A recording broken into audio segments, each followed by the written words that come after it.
Welcome to Storycomic Presents, where we interview amazing storytellers and artists. This is episode 353.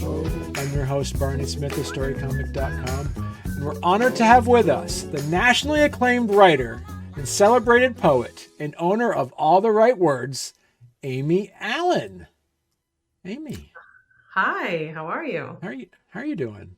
Oh. Good. I actually have a new title to add to that list too. I was recently named the Poet Laureate of Shelburne, Vermont. Wow. Okay. Yeah. See? It's pretty cool. When I contacted the library in Shelburne to talk about a book launch event for this book that we're discussing of poetry, and the librarian who was outstanding, great guy, in our exchanges back and forth said, by the way, we're looking for a new poet laureate in Shelburne. And would you consider applying? So I did. And actually, quite a few people applied. You wouldn't think there would be much competition, but I guess there actually was. And I ended up getting the role. It's a 2-year position. And an 11-year-old boy also applied. And they asked if I would mind if they named him the junior poet laureate. And so this young boy, Roman, who goes to school here in Shelburne, is the junior poet laureate. And anyway, I'm going to work together. It involves a lot of outreach at local schools. And so he and I are going to work together when I'm at Shelburne Community School. But it's been really cool. So that's my most recent claim to fame. The Shelburne Poet Laureate. That's awesome. Yeah.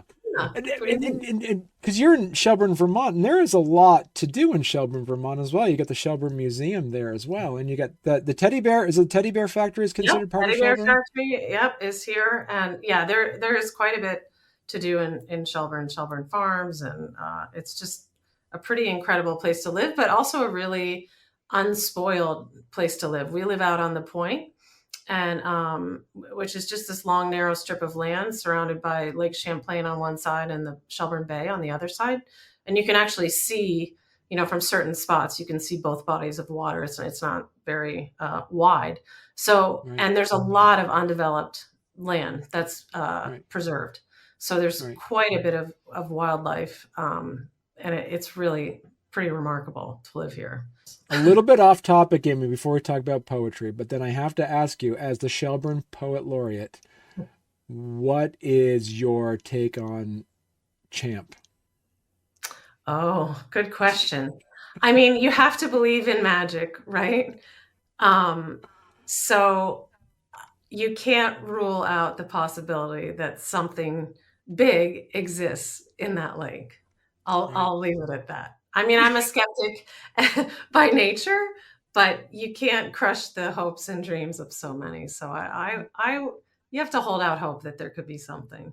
Right. Yeah. This is amazing. I've never actually asked a Champ question, so this is just seemed very apropos to ask that.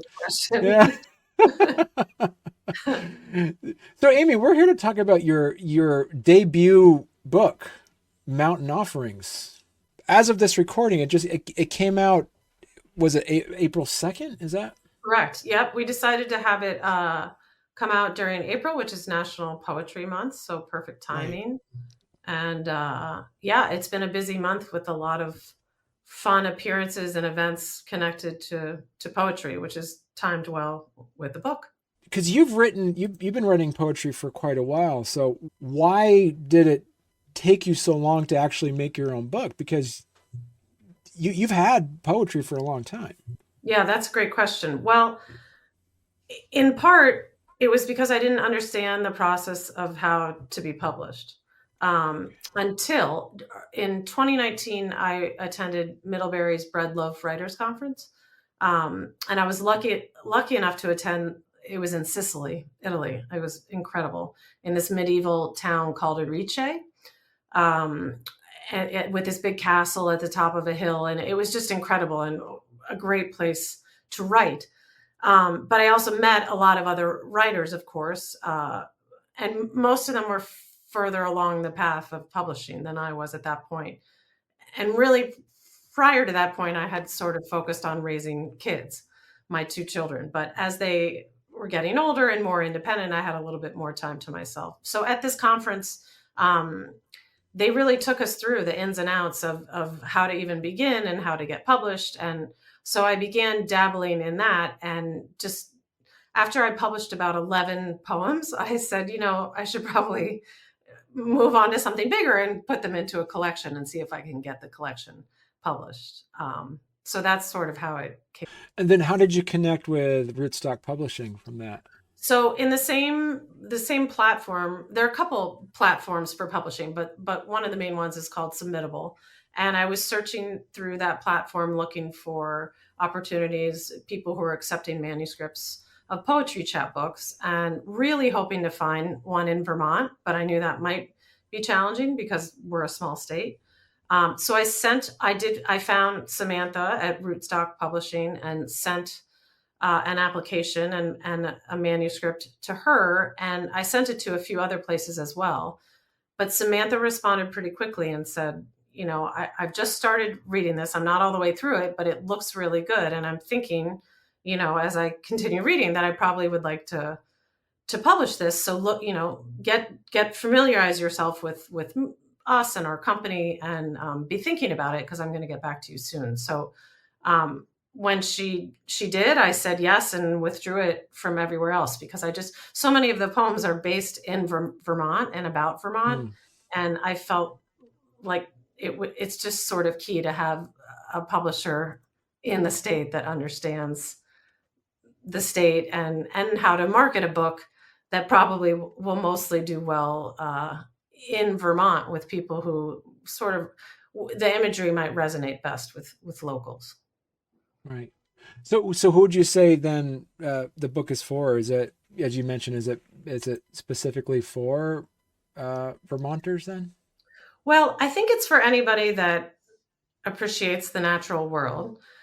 I would say there are a few categories, sort of three main themes of the poems in the book, and the biggest one is poetry about the natural world, and sort of using elements of the natural world to illuminate bigger themes about human interactions and relationships and parenthood and things like that. And then another theme is my daughter went through a pretty severe illness, and I wrote quite a few poems about that to sort of help process that. So that's another one of the themes. And then another theme is partnership. And there are quite a few poems about how partnership changes over time, from when your children are little until they're older. So I think the poems are really for anybody. And for me, I feel like poetry should really be accessible. I think my poems are accessible. They're not totally mysterious and cryptic and difficult to understand. And so I think a lot of people who maybe aren't avid readers of poetry or don't write poetry can find the genre to be daunting, because they maybe have only experienced certain poets in school. And so I found that in my friends that have purchased the book and talked to me about it, that, it seems to be accessible for a lot of people. And that was really important to me. Would it be considered almost like an all ages poetry book since it's accessible, or is there? I think maybe teenage on. I mean, okay. There are some mature themes, but probably some younger people, those things would just go over their head anyway. So, right. But I would say teenagers on up. Is this a kind of book of poetry that you have to read from front to back, or is it something that you can kind of open up and read a poem in a different section of the book? Yeah, no, not at all. I mean, I think you can jump around. There was certainly a thought put to the order of the poems, right. But they are not all interconnected, and they don't all tell a story from start to finish. So it's very much something you could pick up and put down and pick and choose from. Right. So how did this process work of you deciding to put the poems in a certain order? You mentioned there was like 3 themes that were in it. And did you actually have to edit some of the poetry out and say this poem I like it, but it really doesn't fit within the theme of the book that I'm kind of creating? Or was there ones that you say, did you actually write more poetry specifically for the book as well? Well, that's a good question. The manuscript that I gave Samantha is exactly what the book ended up being, minus one poem. And it's actually the poem that I have. We took it out, and instead I put it in Poem City, which is happening right now in Montpelier, Right. with poems hung all over the city. And this poem is hung in the library, the Kellogg Hubbard Library, and it's about Amanda Gorman, and it's quite political, and it just did it. It always sort of stuck out to me as maybe not fitting within the collection.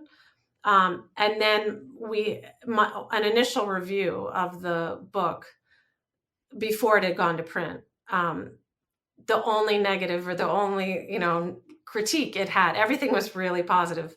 And then at the very end, it said, "I'm not sure that the Amanda Gorman poem fits with the rest of the collection."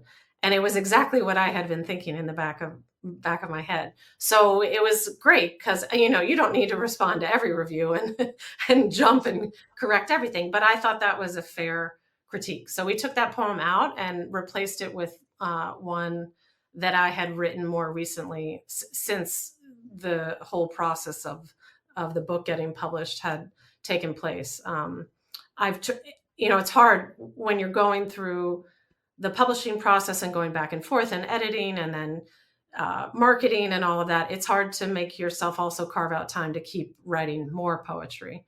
So I've been careful to do that, and I've written quite, probably 18 to 20 poems since this book process has started. But we took one of those and added it, and it was just a better fit. Your poems have been in a lot of publications as well, and so from I guess like a logistics perspective, when you put a poem into another publication, like is like Pine Row Press or West Trade Review, is there a timeline where you can't publish that poem in another publication, or how does that work? Well, that's a good question, and I had to research that myself as I went through this process. As long as the journal has already come out and they've done their publication and press, it's fine. And they really just want you to give an acknowledgement, which I did with each poem that's been previously published. I acknowledged in the back of the book, and mentioned the date and the title and the journal, and just to sort of give them credit. And it's interesting, a lot of people who write might put their poems on Facebook. And if you have written a poem and put it on Facebook to share, you can't submit that for publication. That's considered publishing. So it takes time to learn that. A lot of the journals will say in their specifications, like, this can't have been written anywhere else, including Facebook. They want the first pass Right. at everybody reading it. So, but as long as you acknowledge them and the issue has already come out, it's fine.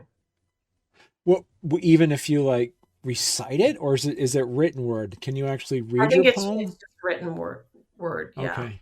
Yeah. I mean, if you were going on tour and reciting it constantly, then that would probably not be great. But So, which is interesting, as you also have a career as an editor and a writer, and you also have your own business. Do you find it important for you, as someone that also does editing, to find another editor for your own work, or do you find it's fine to edit your own work? no, you definitely it's so important to have a good editor friend, no matter who you are. And I'm lucky. A woman that I met at the Bread Loaf Conference and I have stayed in touch. She actually lives in Dubai. She's American, but has been living in Dubai. And she's a fiction writer, but we send our work back and forth. Not all of it, but a good amount of it, to get feedback. We give each other feedback and edits. And it is so important to have someone else's eye on your work. Right. They're just things that you can't see, and everything that she notices is something that had been bothering me in the back of my head, or I couldn't. So it's just incredibly helpful to have a good editor friend, Right. or several. And how is editing poetry different than say editing long prose like fiction or nonfiction or anything like that? Well, for the most part, editing poetry, you're not looking so much at grammar or syntax or structure or spelling. Right. Those it's such a short medium that those things have really been taken care of. So um, editing poetry, I can use a lot of help with line breaks. I don't think I'm great at knowing exactly always when to break a line and start a new one. So I tend to get help with that. And also, I tend to be wordy. So in my writing, I overwrite sometimes, and it's really helpful to get edits. And this applies to both prose and poetry, but a lot of feedback for me will be, I think you can start this get rid of the first two stanzas, start in the third. Wow. That's where it really starts. That's where the piece really starts. And that's a common edit given to a lot of writers, no matter what form. Right. Sometimes it just takes you warming up. Like, it takes a while to get going, and it's hard because you've spent a lot of time on those lines, and to just delete them is hard because you might really like them, but it's generally the right choice. So would you actually have like, you always see like these shows have like a director's cut or something. Do you Yeah. have like here's my unedited Yeah. yeah, like Yes. the I have a lot vision, of my first vision of what this poem would be. Yeah. I have a lot of Google Docs, abandoned, and, yes, I do. But there's really not a whole lot of value, and ultimately you have to let that go. And When you get it together, talk about the logistics of you found Samantha, you found Rootstock. They decided, yes, we want to publish your book. What were the next steps to that? How did the next processes go? Well, Samantha's great because she's thought of everything, and it's a very dialed process with a really nice timeline. And she has an author handbook that spells everything out. And even I've asked her a couple follow-up questions and realized that the answer was actually in the author handbook all along. So it's sort of they've they've thought of everything, and it's really helpful. But um, in large part, the bulk of the beginning process is editing, and Samantha happens to be the poetry editor at Rootstock Publishing, so I worked directly with her on edits, and we exchanged drafts back and forth. And ultimately, you get an advanced reader's copy, and that's when you're trying to make just very, maybe like there's a missing period. Like, by that point, there shouldn't be major content edits. Um, Right. and another part of the legwork is getting blurbs, like author blurbs for the book. And that's hard when it's your first book and you're a brand new author and you don't have another book out yet. But I was lucky enough to have a few writer friends who were kind enough to read. You send them your manuscript and they read it, and you keep following up, and they will give you a blurb that you can use to Right. help promote your book. So and then another part is cover design. And at Rootstock, they have art designers that will design the cover for you, but I wanted to do something a bit different. My daughter drew and designed the cover. um, Okay. and she's 19, and quite a few of the poems were about her, and she's read them, and she knows that. Yeah. So it was fun. It's funny working with your offspring, because, when they're growing up and they bring you artwork home from school, you just praise it. But her first few rounds were not what I wanted. So it's different. It's like, I had to still say, this is great, and I really love that you're doing this for me. But it took us quite a few rounds to get exactly what I was thinking of, and she got it right. So that was sort of a fun element. And she's Right. proud to have a mention of her name in the book, and to have the cover credit. So that was a And neat she can part. put in her resume now that she's a book True. cover designer now. Yeah. See? Good. Yeah. Good point. Right. When you're Yeah. 19, your resume needs all the help it can get. Yeah. So that's a good thing And, to add on there. and so, Amy, I know enough about writing to know the word foreshadowing. So I just wanted to be. So you mentioned that this is my first book, and I haven't like when you do other books yet. So you're kind of, was there some foreshadow that you've already, now that you've already published one book, that you're already looking towards the future for another one then? I definitely am. I have an open tab on my computer called Volume 2. And I each new poem that I get to a finished state, I put into that document, and that's the one that's about. I just checked today, and it's 18 or 19 pages long. So we're getting there. This book is a chap book, which means it's shorter, around 20 pages, whereas a full volume is more like 40 pages. Right. So that's what I'd like to do next, a longer. And I did research this as well. You can, in your next collection, include poems from your chapbook if you'd like to. But Okay. I would like to try to have it be all new work. Right. Well, yeah, So because yeah. according to this, it says it's 37 pages.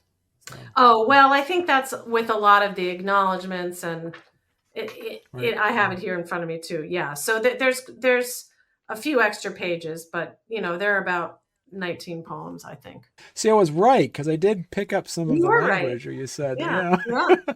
Good listening. For sure. I also just want you to touch on a bit about your business, All the Right Words.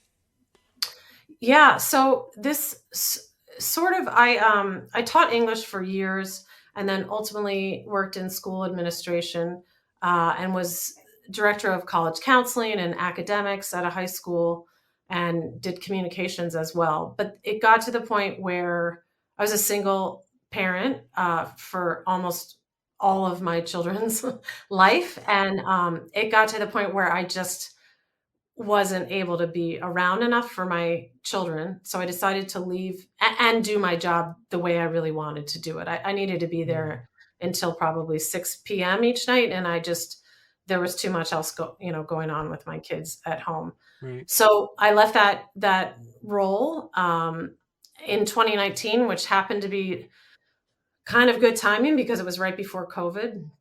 Right. And I don't know Right. that I would have wanted to be in a school during COVID. I think it would have been really hard. I know it was really hard. So anyway, I started this business. I had done this a little bit in the past, when I was at home with my children when they were babies. But Right. it's all types of editing and college essay prep too. But I do have a lot of resume work with adults, and it's been really neat because every job is different. Right. The college stuff is pretty consistent, and that's rewarding too because that process is really daunting and not fun. I think a lot of times for the kids. But once you get them one on one, and we're just talking about who they are and what makes them tick. I've worked with kids that thought they were not going to go to college, and then decided, you know what, let me just throw my hat in the ring, and have helped them come up with something that they're proud of, and then it's neat to follow the process and see where they end up. It's really sort of the best part of what I think is kind of a crazy process, the whole college thing. So, and I miss working with students in schools, so that gives me a bit of that feel of the still connecting with young people. So that's Right. been really nice. But um, all of the editing that I do is interesting, and as I've worked with people in medical school writing medical papers, and in order to really edit something well, you have to educate yourself and understand what they're talking about. So I worked with a friend that was going through nursing school writing all these papers, and so I'm learning as I'm editing. So it's really a nice variety and pretty Right. rewarding work. Amy, your book is published already, and if people want to buy your book, where is the best place they should go to? Well, you can go to Rootstock Publishing website, and it's right on there. And actually, Samantha has signed copies, and she'll ship them. Um, and the Flying Pig bookstore in Shelburne has signed copies as well. And the Phoenix bookstore in Rutland has copies, and you can, even if you can't attend the event that I'm doing there, you can order copies through them now, and I will sign it that night and they will ship them to anyone who orders them. So there's quite a few, it's on Amazon too, but I think it's much better to support local bookstores when you can. Support your local bookstores. Yeah. Absolutely. And also go out to your local library and request your library to actually buy a copy as well. Yes, So, that's a great idea as well. Yeah. Support your local libraries as well. Right. Perfect. Now, Amy, if people want to learn more about you and your work, where is the best place they could go to? I would say my website, alloftherightwords.com, WRITE. There's a little bit of everything on there. I decided not to make a separate website for my publications and just keep them right on there. So there's a little bit of everything there. But there's a link on the publications page to all the different journals that my poems have been published in, and a link to buy the book actually too through Rootstock. But you can, each little poem there and journal that I've appeared in, and actually I have 3 new acceptances in the past few weeks of poems that I've submitted coming out in journals, over the next few months. So I'll add them there. It's kind of exciting. The journey to publication is really, it's 99.9% rejection. So when you get an acceptance, it's really great because it's a lot of no's. And it's so hard, being a writer, especially in poetry, you kind of putting your heart out there. Yeah, you really are. And then you're literally getting rejected every time you actually express like emotion, like thing. It's really true. But I've learned I very quickly glance at the emails, and you can tell when it's a rejection, and I just skim it and delete it because you just can't dwell on it. And some of them some of them take the time to say, this made the final round and we loved it so much and we really debated, and, it just didn't fit with the overall theme. All of what we're publishing is about X, Y, and Z, and this didn't fit with that theme. And those I reply to and just say, thank you so much for being human, in your rejection. Your kind rejection is appreciated. And many of them say to submit again. And so I do. But the generic ones, are tough, but you just can't take it personally because you don't know what they're looking for. You just have to stay true to what you're doing and keep plugging away. Well, listen, Amy, when you got volume 2 coming out, you're going to have to come back on the show and we'll have to talk about volume 2. That's a deal. I'd love it. Yeah.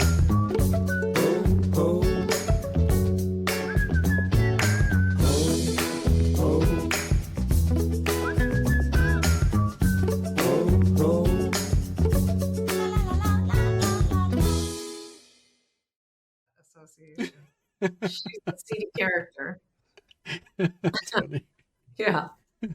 So it just shows that Amy Allen's a really strong name. You got action figures named after you, and just right. I know. I told my husband, he's like, that Amy Allen sounds fun. I'd like to meet.